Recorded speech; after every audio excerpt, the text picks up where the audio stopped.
Applique is one of my favorite ways to add new color and texture to an embroidery piece, and there's two different ways that I like to use applique in my embroidery, so I'll show you both of them today. The first, I'm going to use this double-sided adhesive, and this is really great. It's really inexpensive and I found it to be super useful. So I'm just going to cut a matching piece for the backside of this tiny little piece of fabric I'm going to test out. Then you can use a normal iron. I love any excuse to use my mini clover iron, so that's what I'm using here. It's literally the cutest. I use it all the time, as you can obviously tell.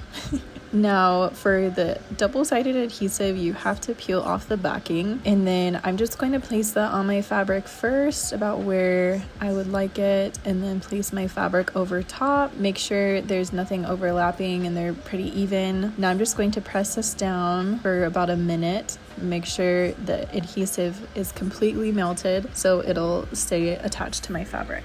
And you might have little corners pop up like this, like mine, but it's really not too much of an issue. And I love to stitch over top my applique, so as you can see here, it's so nice because you don't have to worry about the fabric bunching or warping when you're stitching, which is really common if you don't have something to hold the top layer of it down. The only issue you might run into is that the adhesive can kind of get stuck in your needle, and it's not like a sticky stuck, but it's just kind of like a little piece of plastic that'll come up with your needle, and it might be a little bit hard to poke through the fabric. It might just take a couple tries, but it's nothing that you can't work around. So there it is. Now let me show you the other way that you can applique for even more texture and more 3D effects. So now for this new little piece of fabric, I want it to appear ruffled and kind of folded on the top of the fabric, but I want it to stay that way. So I'll show you how to do that. You're really just going to be pinning a bunch of little pieces down of the fabric on top.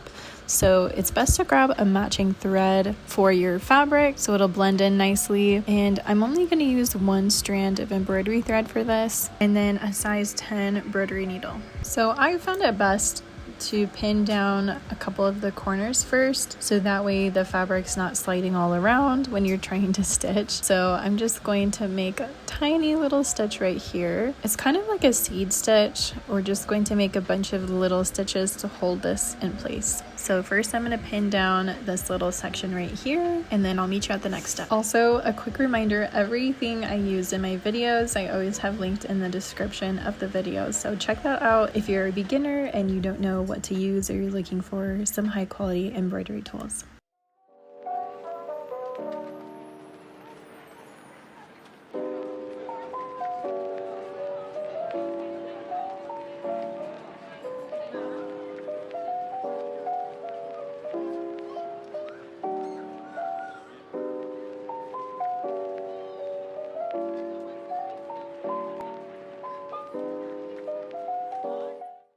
Now for this next part, I'm going to create this little pleat or fold, and then I'm just going to hold it down with my fingers until I get it in place, and then I'm just going to repeat that process like I did last time. These stitches I made a little bit larger. It really just depends like what you're working on and what the outcome is that you're looking for. If you're wondering what the heck would I ever use this for, here's an example of something I used actually this exact fabric for. I made this little clawfoot tub and I wanted to add some curtains on top, so I used this exact method of applique and this fabric too to create the textured look of the curtains, to make them look flowy and to just add some more to my piece, and I love how it turned out. But that's all there is to it. There's a lot of different ways you can use applique. There's a lot of different methods. These are just the two that I prefer to use in my work, so I hope this was helpful for you. If so, please give this video a like and subscribe to my channel, and I will see you again next time. Thanks for joining me.